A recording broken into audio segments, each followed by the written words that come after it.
Thank you. I know Bangalore traffic never fails to disappoint. So thank you for braving yourself and coming from all corners of the city. But as we Bangaloreans say, the weather.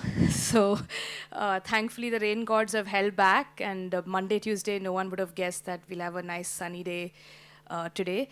Welcome to yet another edition of Rev It Up. Rev It Up was really intended for us to stitch together a series of conversations with trailblazing founders who are really building the next big thing from India. And today we have a fantastic lineup from the world of gaming, media, entertainment, and content. In our last session, we did quick commerce and we hosted Zepto and MagicPin. And today we are super proud to be hosting our very own Eloelo, which is India's #1 live entertainment platform. And then we have Kuku, India's largest audio platform. We have Seco, the largest video-led learning platform. And then, of course, from the games world, we have Felicity and Gamesberry, both who have built global-scale game publishers. So super excited for the next 120 minutes. We're doing this in 2 sessions. And without much further ado, let's get started.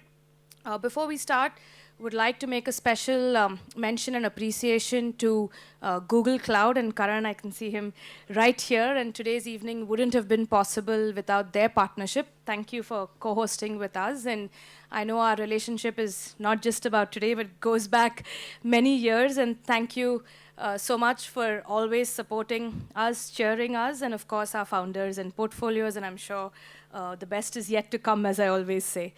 On that note, would love to start with a small brand film about WaterBridge to give you all a little more flavor and color about how and why we invest. So we'll start off with our brand AV before I invite Karan and Saurabh on stage. Thank you once again and welcome everyone to Rev It Up. If you think about building generational outcomes, you can't have a wrong way of doing right things. And you have to get it right from day one. There's no way that you can't have radical self-belief and be fearless and ambitious and audacious if you have to build category-first companies. Look, let's not forget the protagonists. The protagonists are the founders, the founding team. These founders will scale across generational boundaries, both in the area of Indian entrepreneurs building for India and Bharat, as well as Indian product builders building for the world. पूरी mobility को solve करना पड़ेगा public transport को. That's when we are going to be taking buses. It's not just an animal feed protein company that we are trying to build. It's an insect biotechnology company that we are trying to build. What Salesforce is for a sales team or GitHub is for an engineering team, we are that home for a data organization.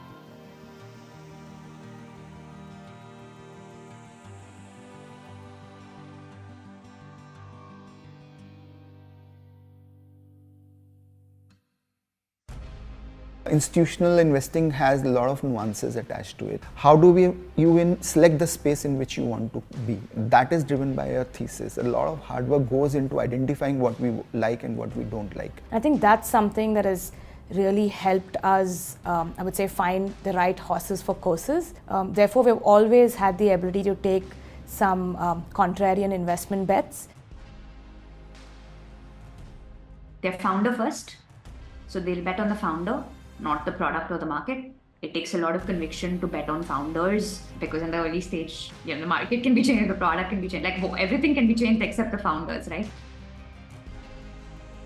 Multiple times in my discussions with Manish, the first thing that he asks is, Angad, what do you want to do?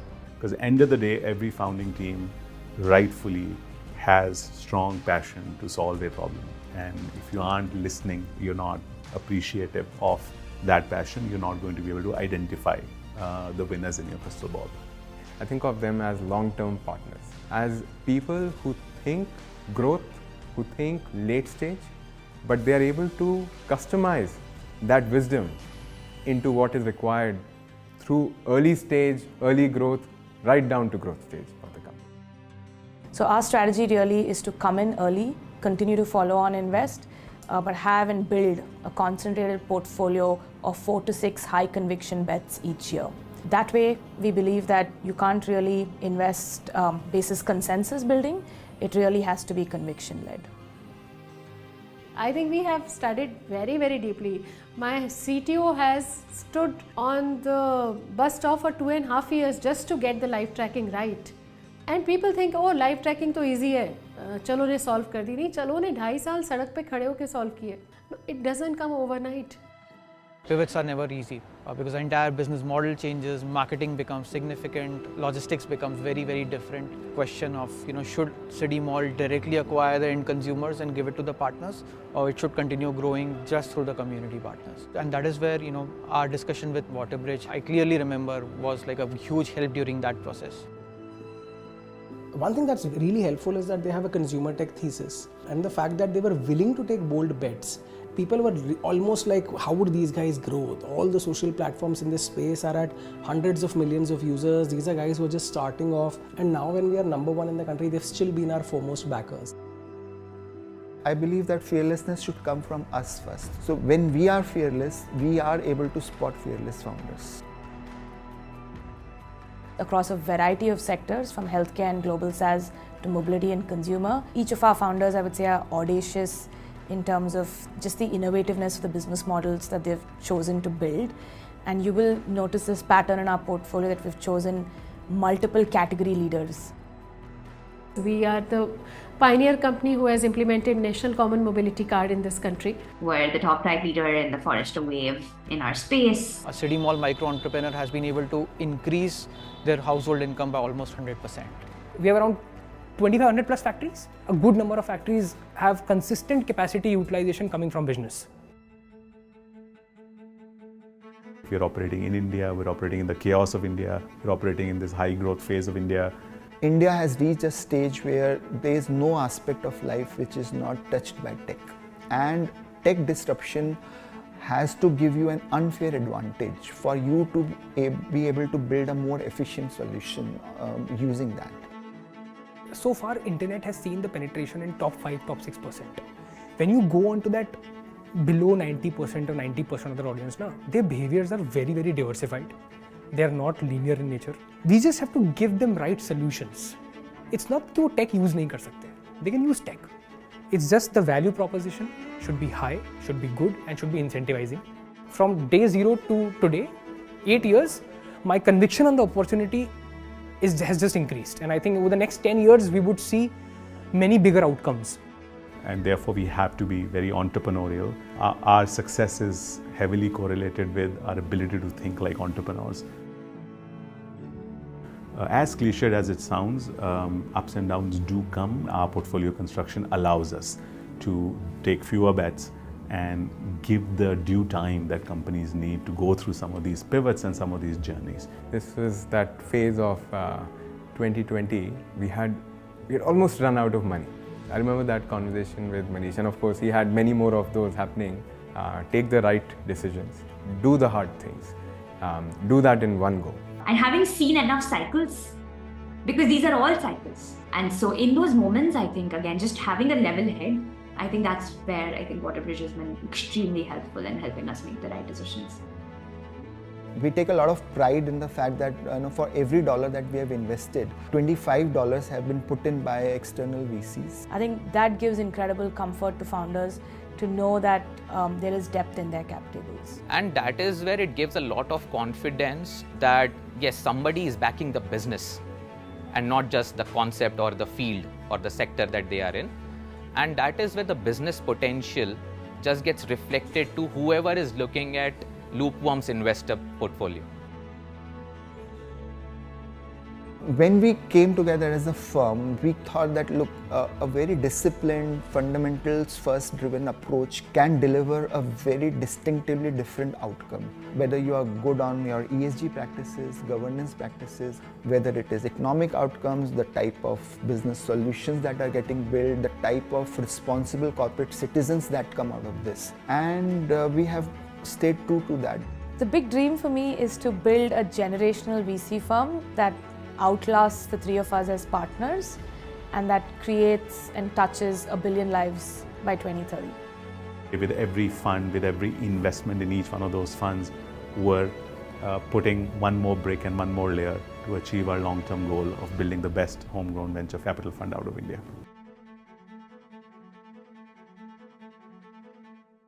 Awesome. On that note, I'll hand over to Karan here from Google, who will say a few words. Over to you, Karan. All right, I'm going to say more than a few words, but just after that video, I'm going to play a quick 1-minute reel as well, and then get into a little more about Google Cloud.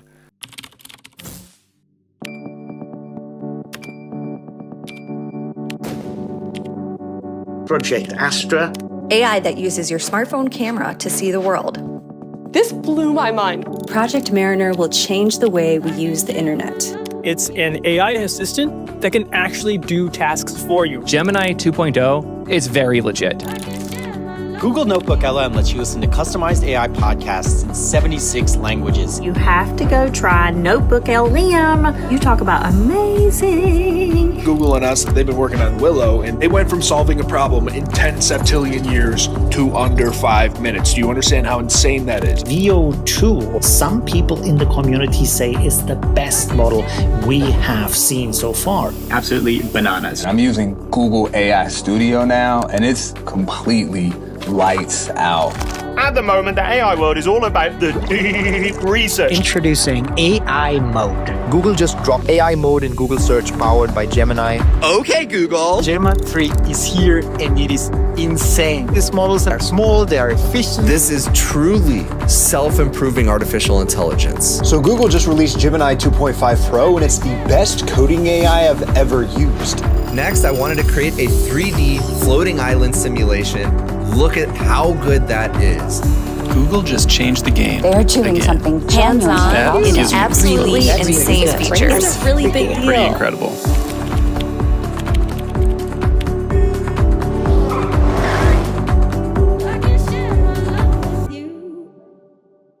All right, thank you, everyone. I'm going to repeat the same spiel that Anjali said. Thank you for making it on a warm day, unlike the past few days, which have been rainy. I'm Karan Kumar, and I lead VC and startup partnerships for Google Cloud in India. I've got about 15 to 16 years of experience. Over 10 of those have been in the Indian startup ecosystem. Started my career as a banker, both in Hong Kong and then in Canada. Then I had my own founder journey. I wanted to build a school to train waiters and housekeepers for hospitality. And then after I acquired my own tag of a failed founder, I was fortunate enough to be part of the founding team of Venture Highway, which you may know as General Catalyst India now, founded by two ex-Googlers, Samir and Neeraj, and was very fortunate to be part of some stellar investments like Moglix, Meesho, ShareChat, Traction, Better Place, so on and so forth. After that, I decided to start my own cloud journey, and I started at a cloud provider whose logo is not there. Now I'm here after the last, for about a year at the new way to cloud. So what do? I partner with marquee VCs, including WaterBridge, to help their portfolio companies leverage the best of Google Cloud. So by connecting all of you in the room, startups, with the right technology and resources, I hope to play a small part in your journey as you innovate, scale, and achieve your goals. Now that you know a little bit about me, I'd love to know a little bit about you. So what's the room sense? Are there bootstrapped founders here? Anyone who's bootstrapped? Okay. Anyone funded here? Great. And anyone who's an investor? And anyone who's going to be on stage?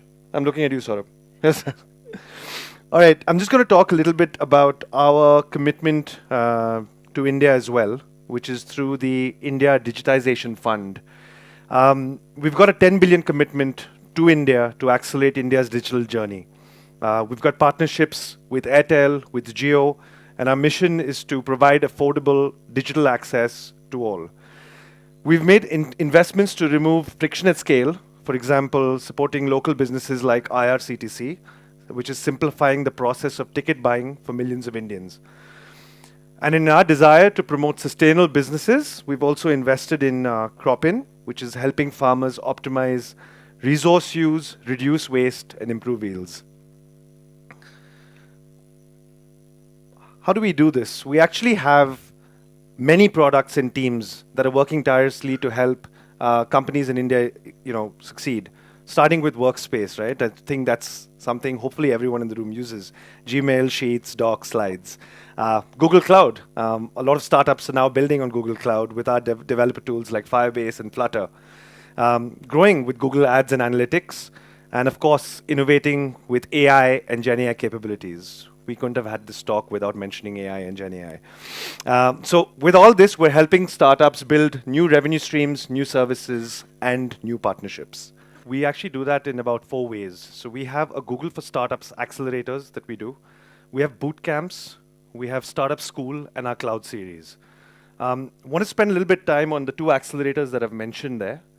Our Google for Startups Apps Accelerator, whose applications just closed, is a 3-month equity-free accelerator program for Android app-based companies in India. It aims to connect the best of Google's products and service teams to empower startups to scale their apps towards success. This is actually powered by Google Play and also the Ministry of Education, Electronics and Information Technology in India. And our latest AI apps accelerator, whose applications are actually open now and closing on June 30th, is for seed and Series A AI startups in India. And through this, we give you a whole host of benefits, which include mentorships from industry experts and Googlers, and not just from the cloud team, from DeepMind, from Health, Android, the Play team, Ads, Developer X, etc. We provide you tailored support, and then of course, you have access to free cloud TPUs, cloud credits, which I'll address a little bit later, and also the latest Google AI tools and trends. We have Startup Bootcamp for validating ideas and prototypes and building products, and of course, Startup School and the Android and Cloud series. So as you can tell, there's a variety of ways in how we're helping the startup ecosystem in India grow and thrive. I just wanted to talk a little bit about Google I/O that just finished earlier this week, and it was, we had, I think, way too many AI advancements that we announced, which are now available on Google Cloud, and I just want to, go into them one by one. So what did we really announce, right? Faster, more efficient problem solving. Gemini 2.5 Pro, which is our most intelligent model, is now the first model to be #1 across the leaderboards on LM Arena. So super thrilled about that. In addition, the updated 2.5 Flash is better in nearly every dimension. And we're also making 2.5 Pro even better with Deep Think. So it can tackle complex, data-intensive challenges like accurately forecasting demand in unpredictable markets or streamlining large code migrations. There's more. We announced the next wave of generative AI media models on Vertex AI. So that expands into all our offerings, which is Imagine 4, which is text to image. We have VO3, which is image to video and text to video with native audio, and Lyria 2, which is text to music, which provides cutting edge creation tools with Google's commitment to trust and security. We're also building the next generation of AI applications to serve customers better. So as an example, coding just got easier with Gemini Code Assist and Firebase. We're also having expanded multi-agent application capabilities. We're also excited to announce more improvements in AI for Workspace. We are innovating there consistently. We've got enhanced AI features in Gmail's personalized smart reply that learns from past emails and your files in your drive. Google Meet's real-time speech translation that we just announced, and AI avatars in Google Videos. So this is some really good stuff, and I'm excited to try it myself when I'm on my next Google Meet call. And finally, which you all must have read about, Search AI Mode, which is we're making Google Search even more intelligent, agentic, and personalized with the addition of Gemini 2.5 and AI overviews in our new AI mode. So just a few ways what Google Cloud is putting the most advanced AI in your hands. And last but not the least, I want to talk about, of course, our flagship Google for Startups credit program. How do you leverage all of these announcements? How do you leverage all the tools that I just mentioned to you through the cloud program? Our goal from this program is pretty clear. We want to help you supercharge your growth. We want to provide tangible support, which is designed to accelerate your journey. So For funded AI startups, you can actually get up to $350,000 for 2 years in Google Cloud credits. For just the people, if you're funded by an institution, you get $100,000 for the first year and up to $100,000 in the second year. We also have a special ecosystem tier if you're part of select accelerators and incubators, or schools like the IIT Delhi. We have a $25,000 ecosystem tier. And all of this comes with business and technical guidance, and of course, benefit from Google-wide offers. The two new things that we wanted to mention were that we have access, we have $10,000 for startups to access leading LLMs through the Vertex AI Model Garden. And we have my colleague Anu here, right in front, and we have a bunch of other Googlers who are here, that you can reach out to learn more. And even after this event, I will reach out to you personally in case you'd like to learn more and see how you can leverage Google Cloud. We also have exclusive discounts and offers from some of our Google Cloud partners, and we're building this even further. And so now, thank you for listening patiently. Thank you for bearing with those technical difficulties. And without further ado, I'd like to move to the first part of Rev It Up today, and would like to welcome Saurabh from Eloelo on stage to share his journey with you. Can we have you on stage, please? Dear Neha, first year से आप मुझे बहुत पसंद हो, और देखो ये हमारी डेस्टिनी है कि आपका रोल नंबर 35 और मेरा रोल नंबर 36। 2 साल तक हिम्मत जुटाने के बाद आज मैं आपसे पूछना चाहता हूँ, will you be my Valentine? Will you? ये मैं नहीं, ये पूछना चाहता है। मेरा तो रोल नंबर 20 है ना भाई, गो फॉर इट। भाई जब लड़की से बात करने का कॉन्फिडेंस नहीं है तो क्यों अपनी और इसकी बेइज्जती करवा रहा है?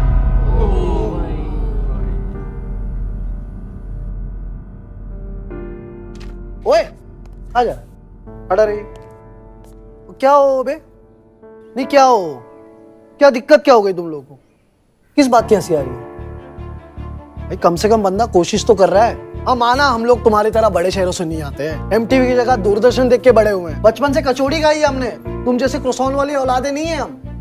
और नहीं है भाई इतना कॉन्फिडेंस कि लड़की से सीधा जाके खुल के बात कर सके, नहीं है। और होगा भी कैसे? हमारे स्कूल में लड़का लड़की बात करना तो दूर की बात, हमारे सेक्शन तक अलग होते थे। और गलती से किसी लड़की से बात कर भी ली ना हमने, तो हमारे घर पहुंचने से पहले हमारी रिपोर्ट घर पहुंच जाती थी। और हमारे पेरेंट्स तुम्हारे पेरेंट्स की तरह ओ क्यूट करके नहीं बुलाते थे, ओ कूट देते थे। अरे बाप जमाने में कभी नहीं सोचा था यार वैलेंटाइन डे मनाएंगे, तो मना रहे हैं ना, कोशिश तो कर रहे हैं। और भाई तुम कब तक मैं तुम्हारे लेटर पढ़ूंगा यार? देख भाई, बात करने का कॉन्फिडेंस तो खुद ही डेवलप करना पड़ेगा। पहले तो इलोएलो ऐप पे जा, वहां पे लाइव चैट रूम में लोगों से बात करना सीख, उनसे सीख जो तुम्हें जज ना करे, तुम्हारी खिल्ली ना उड़ाए। चल अब ओए रुक, जब इलोएलो पर बात करके कॉन्फिडेंस आ जाए ना, तब बता देना डेट पर कहाँ लेके जा रहा है।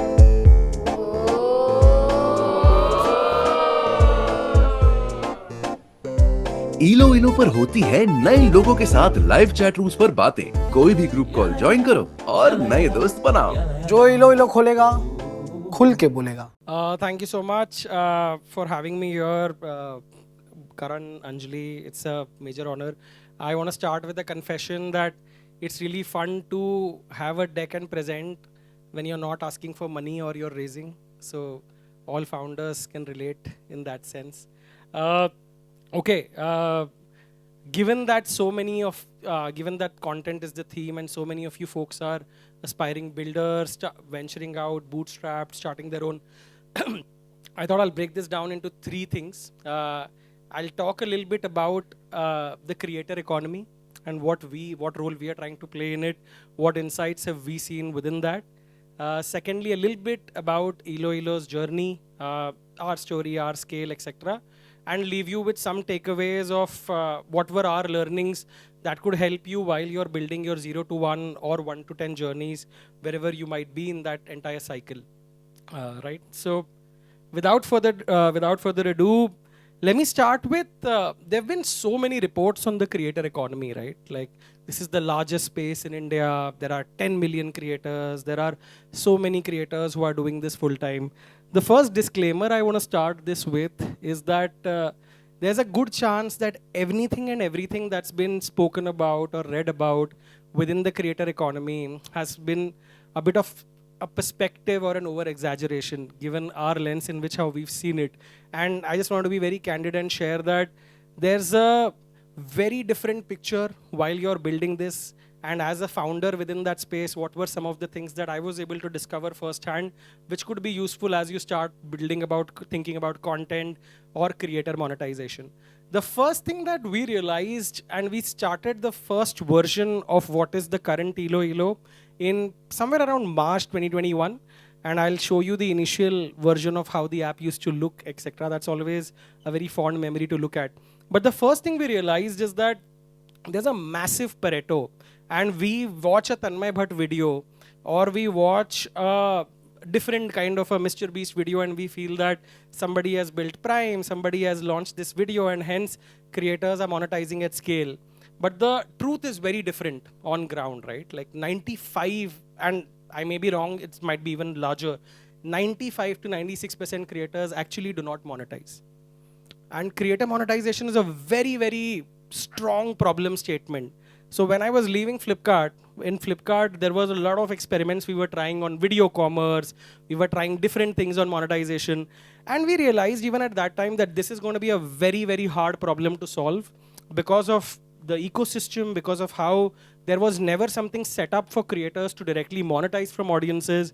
So this was the first problem statement that really excited us and said that if there is one thing that we could dedicate our lives to in terms of building, that could be the big problem statement that genuinely solve for creator monetization and genuinely solve for the creator middle class of monetization, because the top 3%, the top 5% problems were already solved. How did we sort of try to go deeper into that, right? We basically broke this down into multiple problem statements. The first myth that we had in the market and we tried to bust was there's nothing like brand deals. I mean, brand deals would go to the top 2 to 3% creators at best. And those creators would get it, some would get it at a barter, some would get it at another scale altogether. But that wasn't something that the rest of the 98% could have any access to. So that didn't seem like an attractive enough monetization avenue. And I'm talking about back in 2021, right? The second big thing was trying to build something without gatekeepers is hard. Most of the creator monetization models had various approval engines in between. There's either an ad-led model which does not scale, and an algorithm will determine whether you get discovery or not. There was very few ways for creators to directly get access to audiences and monetize. And that felt like the first principle that we wanted to imbibe. And just the whole principle was, how does a creator get to actually monetize directly from their audiences? That led us to understanding the third layer of this problem statement, that everyone was trying to build platforms, nobody was building tools. And tools is the hardest part of building a kick-ass creator economy platform, right? Like, you still have so many people who create content on TikTok and use a VPN, create content on TikTok and upload it elsewhere. Why? Because the best tools were built there, and we just realized that very early on in our journey that investing in tools is going to be a huge part of this journey that most people have missed out. And of course, the latest trending question in this entire space is, will AI replace me? Will there be companions? Will there be editors? The answer is both yes and no. That actually makes a creator think deeper and deeper about their craft and what value they could offer. So was it all gloomy, or were we able to see some opportunities and white spaces where we could actually build and add value? The answer is we were able to see a lot of white spaces when we built it, and ironically the screen turned white to sort of show those white spaces. So within that, we identified a few quadrants where we said, these are the areas where we feel the creator economy can be dissected into, and these would be the areas where multiple large billion-dollar opportunities could exist. The way we looked at this as a framework was divide the market between products that were doing interactive entertainment, non-interactive, which could be, let's say, video, audio, etc., and divide that between entertainment and utilitarian offerings like education, astrology, etc., right? And we sort of plotted companies at all sides of the quadrant. Of course, I keep updating this always and always as we start building and seeing more and more entrants. For us, the most exciting part of this quadrant was the top right, where we felt the entire space of building in interactive entertainment was a white space. Still continues to be a very relatively large white space for us. And we felt that if there is a tool or a product which is built at the intersection of interactive entertainment, creators and games, that could be something very interesting where creators could monetize directly from their audiences, build a sustainable livelihood, and then the platform which were enabling this would have its own network effects and grow on from there. That was the big insight. And however, when I add it as a disclaimer, I would say that there are opportunities across each realm of this quadrant space, right? Like there have been multiple large companies built in non-interactive entertainment, multiple being built in non-interactive but utility spaces in education, in astrology, learning, many sort of news, etc. So that was one framework that we used and said that could there be something that is built here, and that was sort of the whole genesis of how Eloelo came in. A little bit about how we started going about building this, and I'll spend like a minute on this. The way we named it Eloelo was interesting, and this is the first version of the app and how we started. This is back in 2021. That's Yash, who leads product for us. He's sitting here. That's me and at an earlier lifetime. And how we started was very interesting. Our first version of the product had nothing to do with live streams. We used to do creator commerce, and we used to enable creators to sell stuff through short videos. And as an engagement hack, we had added a live game called Musical Chairs at that time, where we said, if the creator were to do something live and actually provide rewards to their top users, maybe those rewards would be redeemed and people would buy a lot more. That was the growth loop that we had tried. It was almost like a growth hack that we had thought of at that time, saying that how about we blend these games and enable commerce even further. It sounds so surreal at that time, and this is how it used to look. This is the first version of how it used to look. This was the creator who was hosting a game. She hosted it. At the time, there were some 15, 20 winners. We had not even figured out how to get a creator into the full screen at that time. We were struggling with live. We were struggling with how does information relay. Do we use Agora? Do we build our own? Do we use some other tool? There were multiple challenges in that first version, and that was the reality of starting up. Like, you don't have the answers. You don't know anything about what you're building. It's a completely new space.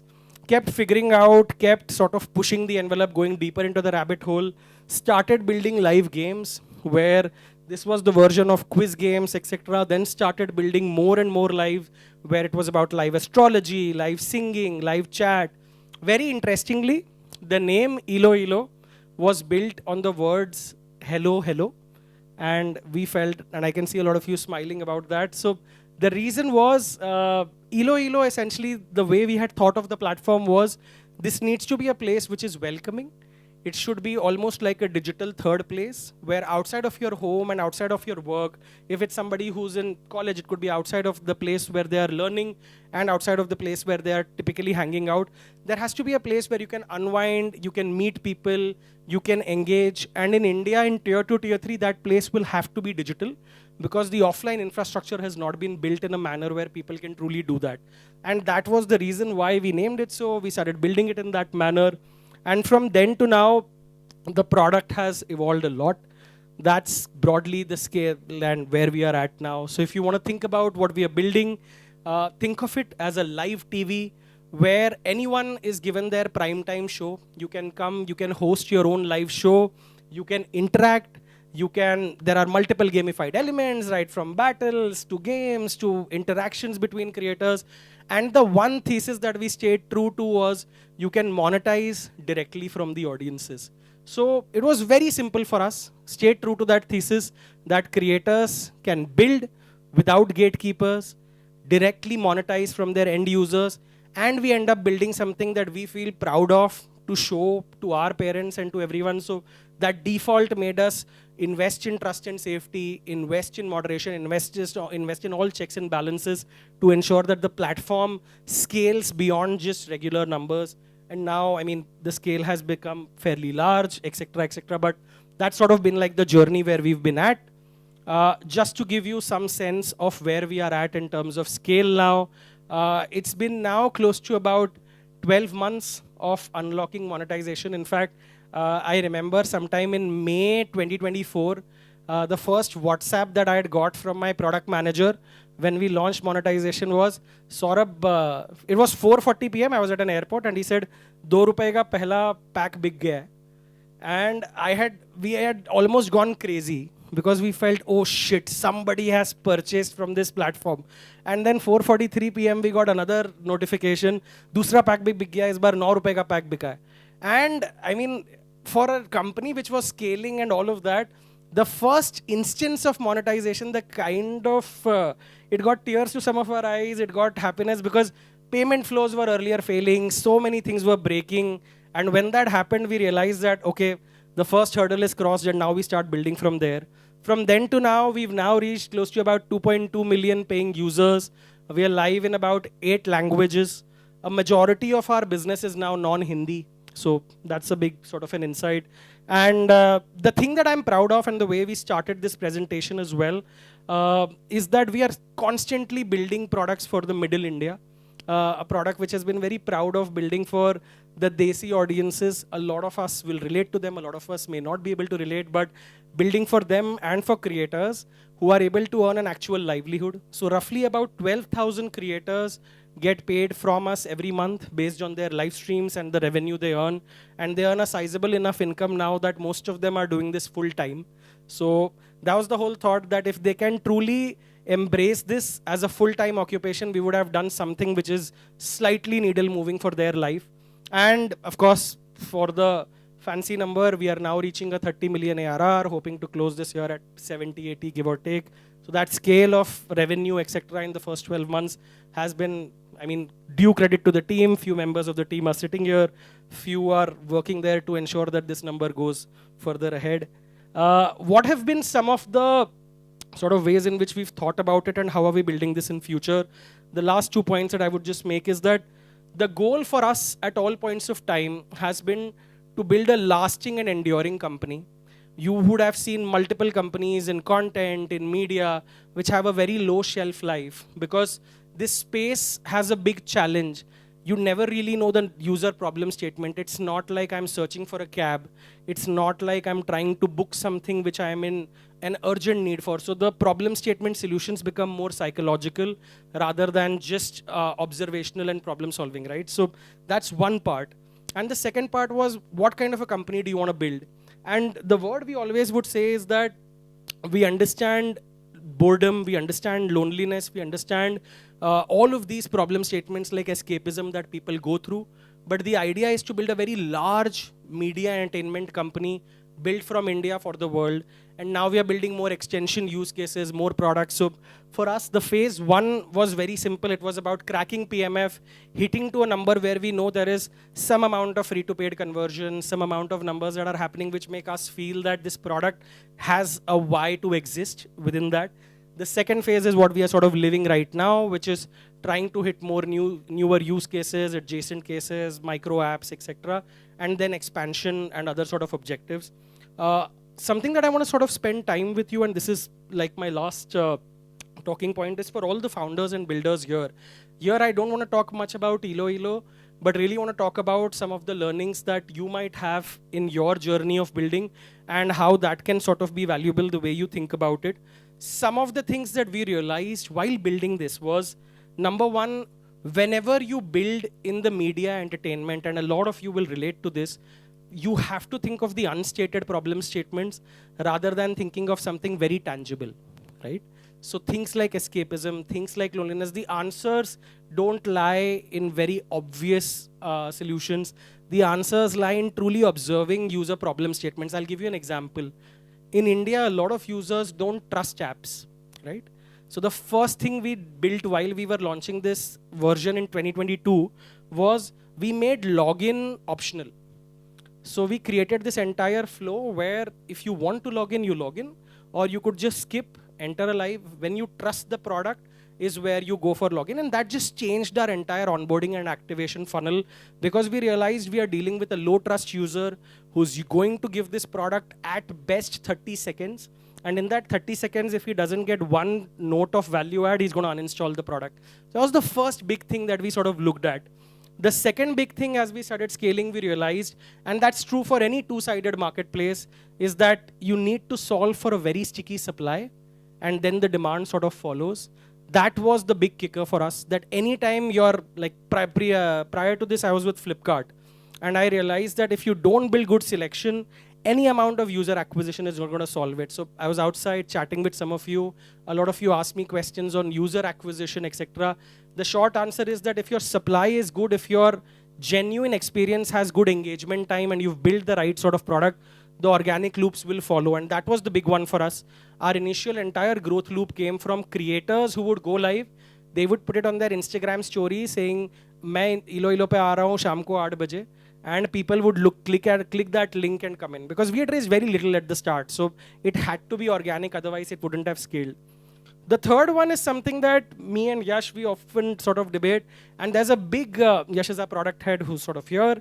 The big thing that we realized in product building is that a lot of people talk about MVPs, that just ship something, ship an MVP, ship the first thing. For us internally, we always call it a version 1 instead of an MVP, because your user doesn't care whether it's an MVP or a final thing. He's going to look at it with the same discerning lens. So something that could be of value as you think about it is that how do you build a minimum delightful product? A product which has at least that bare minimum experience you wanted to give the consumer. It shouldn't be glitchy tech. It shouldn't be product which breaks at funnels. The time to convert can't be high. So that was the first standard that we built in the product. I remember seeing a lot of versions of the app that we had to pull back, which we felt this doesn't meet that kind of an experience. So shipping fast. And the second learning we had over there was, instead of just looking at your gut, how much can you look at true A/B testing data and make decisions? So we used to use a lot of tools at a point of time for A/B testing, and now we are proud enough to have built everything in-house, including our own data lake, including our own analytics engine, our own A/B testing engine, to just ensure that everything sort of scales at the scale at which we are at. And the last point I want to make is that all the numbers, everything we've sort of spoken about, a big factor that we sort of look at in consumer tech is a lot of you will be asked, what's your D7 retention? What's your D30 retention? What's your engagement time? What's your M1, M6? I think after having launched monetization, the one big metric that we started focusing on a lot, and that changed a lot for us in how we started thinking about, was your free to paid conversion. Because I think that spoke a lot about what percentage of your MAUs are actually converting, how many are actually becoming power users, etc. And to each his own. So for us, if I just go back to these sort of things that we were doing, this number would not have happened, this scale would not have happened had those fundamentals not been looked at and solved for. So in short, I would basically just say as a summary that if you're looking at building in this space or building in entertainment, content, gaming, media, I think these are fantastic spaces and very, very large blue oceans exist, as long as there's a lot of fundamentals that go into that, and it takes a lot of time. Like for us, it took 3 years of having just going through iterations and iterations of the product before we were confident that now is where everything is scaling enough and we want to launch the first version of monetization. And it felt like the bamboo tree example, right? That you keep nurturing it for a lot of years and suddenly it grows so fast. So that's something that happened to us. So the 0 to 30 million journey happened in like 12, 13 months. But very few people know that there was a 36-month journey before that where it was just pain, struggles, going through multiple pivots, multiple versions of the app and iterations. So that's broadly been a small note from my end to you, and over to Anjali for the next step. Thank you so much, guys. Awesome. Thank you so much for that honest presentation, and almost like a behind the scenes and blast from the past. I think, I'm sure as you were putting up those slides, I think Yash and Anmol and me were literally grinning at each other, reminiscing about some of those days back in the office. I know I have a very tight 15 minutes to run this, and as we were chatting outside with everyone in the audience, I managed to aggregate a few questions, and I think I'll start from that phases that you put out and take us through. Really, I know looking back we always say hindsight is 20/20, but take us through phase 1 and when you feel you're getting PMF, or simply what was your definition of PMF for Eloelo?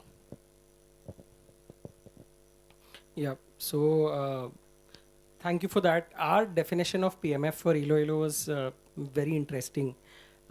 Back when we had started off and when we did our first live room, it was very hard because there is no global comparable. Like if you're building something, let's say you're building an OTT app, you can at least get some data that what is the retention, what happens, what is the free to paid. In streaming, there were no comparables at that time. So for us, we had two metrics that we would look at. And at that time, of course, we didn't understand anything about user acquisition. We couldn't run a Google or Facebook ad to save our life, right? So we had something very simple. Our creators would go live. We had a bunch of challenges, we had a bunch of things on the app, and we realized that there is a genuine organic acquisition that is happening. If you have organic users who are coming to your product at scale, at some scale at that time, we knew that there is something sticky about this that people are sharing, which is why these folks are coming in and sticking on the app and actually bringing in others. So one was organic. The second thing for us was app keep. That if people are keeping this and there is a D1, D7 which is healthy and above your industry's average, you have some sort of retention and you don't have a leaky funnel which you will constantly need to keep replenishing. These were the first phase 1 indicators for us.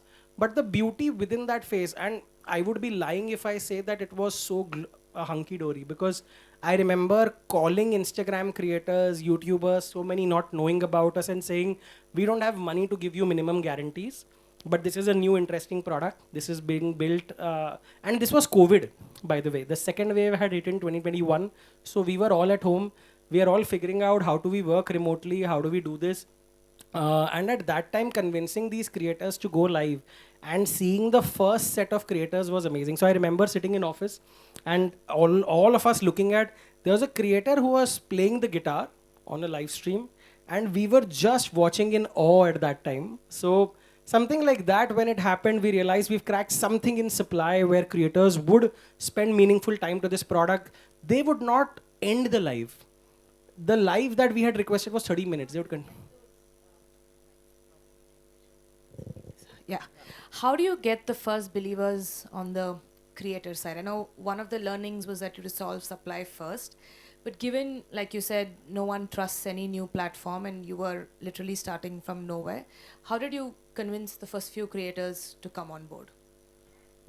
The honest answer is we just pushed very hard. We kept calling people. I mean, we come from, all of us, the core team. We are not people who've built startups before this. So it was right from reaching out to investors, to reaching out to creators, to anything on user acquisition. We were learning everything on the fly. We don't even come from backgrounds where we've seen a startup being built in front of us, so we know the entire playbook. I came from Flipkart, which was a very different sort of scale and setup. So everything was about using first principles and going after it. Our hack around this was very simple. We knew that a lot of creators don't have any revenue streams, right? And we knew for a fact that the type of creators we want are micro and nano creators who are between 2K to 10K, 20K on Instagram and YouTube. And thankfully, it was very simple. There were multiple engines to sort of reach out to them. We would cold DM everyone. I mean, we cold DM'd like 800 people every 3-4 hours. And even if 10 would reply, we are having a great day at that time. And through those 10, we were able to get 5, 6, and that was the initial start. Then we started setting up people. We understood what the micro creator network model is, the MCN model, where there are agencies who also manage this. So then eventually we started becoming more formalized. But the initial idea of getting the first few believers was just telling them that this is the product. If you like it, just try it once. And you just have to try it for a 10-minute live stream. Those 10-minute live streams would usually extend to 40-50 minutes. And we knew that the tools are right for creators to enjoy their presence. So I want to talk a little about the toolkit, right? And you spoke about it on your presentation, you alluded to it in terms of when did you think, I remember from the very beginning actually, you had like a set of tools and it wasn't a open-ended marketplace in the supply side where any creator can just log in and start live streaming, right? They were not only clear guardrails in terms of what you can present, but they were also, let's say, categories and these playbooks and toolkits that you had given them in terms of how they live stream and what they choose to live, which category they want to live stream in. But take us through why you chose to build that, because at that point of time, there were actually a lot of just log in and start live streaming or a lot of UGC-led platforms that was just upload your short format video, async, of course. But take us through building those toolkits. And I feel that was a big part of why your engagement and retention was so high and why retention was so sticky. But take us to the first playbooks, and how have you constantly stayed on top of, inventing and reinventing that wheel? Yeah. Yeah, I think the first word that I would, and it's a great question, the first word I would want to address is the word UGC. A lot of times we think of UGC as low quality, but the real answer is that the end user will not spend time on any product that he finds low quality. And of course, the definition of quality will change depending on where you're from, what do you seek, etc. So most of our users who we realized were using the product a lot wanted it for relatability. So imagine if you speak Bengali and you have a creator who's speaking your language, they greet you in their local language and bring you as a co-streamer. It's immensely status uplifting. It feels good. It feels acknowledged. Those were the things that we were going after. For that, we realized that we created this category, what we would call as PUGC, which is semi-user generated. So create power users or create these semi-professional creators. So before you go live, we would assign an agency or a cam. We would train. We would have a small module. We would build a lot of tooltips. And within the product, we added 3 very simple tools. One was anything and everything around how do you sound better, how do you look better. So filters, audio filters, everything, music players. Number 2 was trust and safety, that because it's live and it's instantaneous live, I can't delay the broadcast. So you should feel like as a creator, it's your own Roblox setup, that you could invite people, you could disinvite, you could customize it the way you want. And third, as we scaled and towards the last sort of 12 months, building monetization and gamification opportunities. So that became the focus. And I would just sort of underscore that with the fact that this is true for any sort of two-sided marketplace I've seen, that unless you've built supply, which people really want, people care about, the demand would just drop off. So I think investing in tools, investing in some amount of R&D there as well, because we didn't have the playbook of building these tools. If I tell you short videos, within short videos, these tools were already built. Because TikTok had set that playbook and we could just understand. Within live, those tools were never built. And even creators were unclear that this is what I want, so you just had to try. So we honestly just A/B tested so many things. And right now, the version that you see, there are 100 versions that have been discarded which did not work. So just measured everything, got something live. If the creator was sticking on and if there was watch time of users which was beyond average, we would stick with that and measure it over a period of time. So that's usually the playbook. You churn out creators as well. I'm sure that there's a playbook there in terms of their performance. You also spoke about that phase 2 now on unlocking monetization and the grueling 36 months journey and the backstory to today's 30 million ARR. I think a lot of founders in the room had this one question, especially in today's fundraising environment, on when do you decide to turn on that monetization switch, and when, like, what were the thought processes for you, and especially given you have to constantly keep fundraising given the burn of consumer tech. How do you convince a board or incoming investors, if I might, almost like a cheeky question here, but how do you really as a founder take that call of pushing out monetization? You pushed out till you were 70, 80 million downloads. That's huge scale, right? You're already a top 10 app. But if you had to rewind and reset to today's environment, what's your advice to founders in this dilemma of keep growing or start monetization? Growth versus revenue, yeah. I think in hindsight, I now feel it's not a versus point, it's an and point, because you have to grow and you have to monetize. In hindsight, I would have started it earlier if I had the benefit of this hindsight. The thankful nature of our company has been that our board, everyone has been super supportive, because we were always very clear about our 3 principles which we constantly advocate. We'll monetize for creators, we'll build it in a very safe and trusted way, no ads, direct user monetization at scale. So that remained. The good thing that we had done in 2022 and 2023 was, while full-fledged monetization was not on, through our virtual currency, we had started testing what free-to-paid is going to look like, because it was a whole new playbook in India. Remember, at that time, microtransactions was not such a big thing. Virtual gifting, gamification, these were just concepts. They had not become as mainstream as what you read about at this point of time. So it was just honestly about A/Bing everything. trying out certain formats that work and don't work, and launching when we feel that you have a free to paid confidence that this is the user base that is going to convert because I've built something sticky. So it was about 8 to 12 months of rigorously following. I remember all the virtual gifts we have right now and what we were able to build. We had launched that with our virtual currencies at that time, and we were just observing user demand. We were observing if the user is going the extra mile to share the app to earn the virtual currency. Is the creator gratifying? Is there an actual game that is happening which is engaging? Is there retention of people who are using these coins? Once we had these cohorts identified, we were actually fairly clear that now we would just be able to sort of scale any point of time. It was then when we decided, I think the first decision that was taken in this company was Jan to Feb of 24, where we said, let's switch on. I remember so many people were divided at that time. Maybe we should wait for a few more months. Somebody said, no, you're already late. You should start at this point of time. It was a very interesting time. And May is when we sort of, then it really took off. First month, courtesy of what you said, like because we had a user base, our first month of monetization, we had hit $1 million in ARR, and then sort of the journey. So for us, in hindsight, having built distribution was the key unlock, and having built supply, which was scalable across languages. But for a lot of builders here who are asking this question, I would say that to each his own. If you're at a stage where cash flows are very critical and you want to sort of monetize, figuring out that one use case which is the most sticky and which has the best retention, best engagement, monetizing that, according to me, has the best value add. Like if you're an audio platform, you know that this is what people are coming in for. Testing a paywall, testing a power user behavior or microtransactions could be the right way to go about it, because what I also realize is that there is no right time. I mean, as a founder, so much of it is gut and A/B, because you will just know after seeing. For me, it was just behavior that we would notice saying, "Yaar, ab engagement itna zyada ho gaya, ab kar de."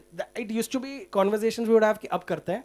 Ab Why bahut did you decide packs and prepaid packs, like WAS style, telecom inspired prepaid packs and virtual gifting versus say ads? Yeah. So this came from a very fundamental belief, and it's a belief that I continue to have, that I don't think, and I would go out on a limb, none of the products that we are building or aspire to build have any ad monetization in mind. Because having worked at Flipkart and having built ads for Flipkart, I understood that it's very hard to compete with Google, Facebook, Amazon, Flipkart, now Zepto, many others, Hotstar, because ads will go where the largest distribution lies. And the CPMs in India were not attractive enough for a company to sustain through just ads. So we realized ye nahi chalega, and we could have switched on multiple tools where we could have switched on something and said ads will start flowing in. Our MAUs have always been large, but we felt this would be something that would do two things which were negative. One, get us out of the user monetization loop and think that how are we optimizing for an advertiser, which was not the reason why this company was built, because we wanted to build it for creators to monetize directly from audiences. तो हम तो हमारा principle ही तोड़ देंगे if we are saying कि अब यही बना दो, which we wanted to unbundle YouTube and say that यहाँ पे ये खराब है, let's build that on Eloelo and build it honestly. तो वो तो बनता ही नहीं had we launched yet another advertising platform. Second, Eloelo has a very strong power user behavior that could be seen in watch times as well. Like power users will spend close to about 95 minutes on the app on a daily basis. Their DAU by MAU was very high. Everything was not. So we knew that there is going to be stickiness and retention for this cohort that monetizes.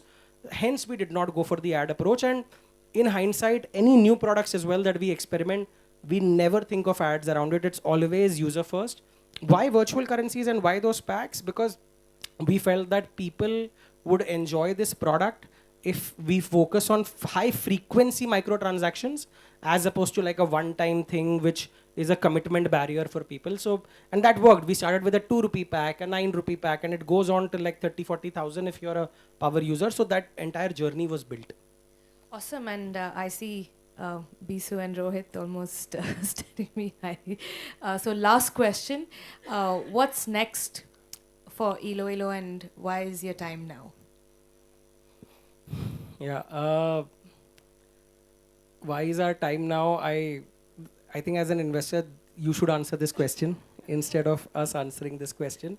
But what I would say is that I think if you take the macro picture, right, if India has to become a very large economy, consumer tech in India has to thrive, and it will thrive through multiple playbooks. A lot of it will be OTT, a lot of it will be streaming, a lot of it will be games, a lot of other sectors will have to grow. One would have to monetize not just from Indian audiences, but audiences abroad as well to sort of really grow this.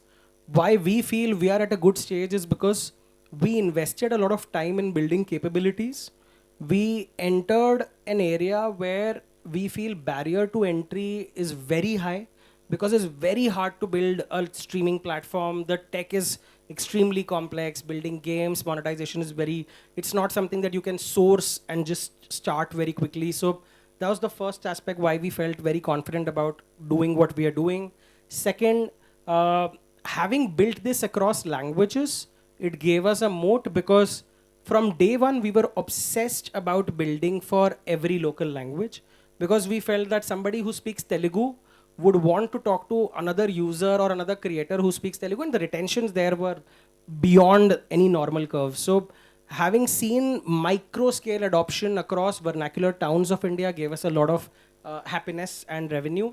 And now it's not just about a 30 million ARR or 100 million ARR. It was about the fact that power users as in paying users are sticking. Our adjacent use cases of monetization could be multiple spaces that we enter, have a very strong belief because we want our creators now to do more things, hopefully become stars in their own right. Like you've seen TikTok stars, you've seen YouTubers who you've seen idolized. Hopefully some of these streamers are able to get into other things, dramas of their own things and sort of scale from there. So now building a lot of adjacent use cases, and the goal is to build diversified entertainment experiences for multiple audiences across India, Indian diaspora, etc. as we scale. And hopefully one step at a time. Yeah, I mean, the team is here, so we are still at day one of our journey. Awesome. Thank you so much, Saurabh, for joining us. And I will now hand over to Raj. We have a small token of appreciation for you. I'll allow Raj to give that to me. Thank you so much. Can we have a huge round of applause for Saurabh? Saurabh's going to stay around later, so we'll...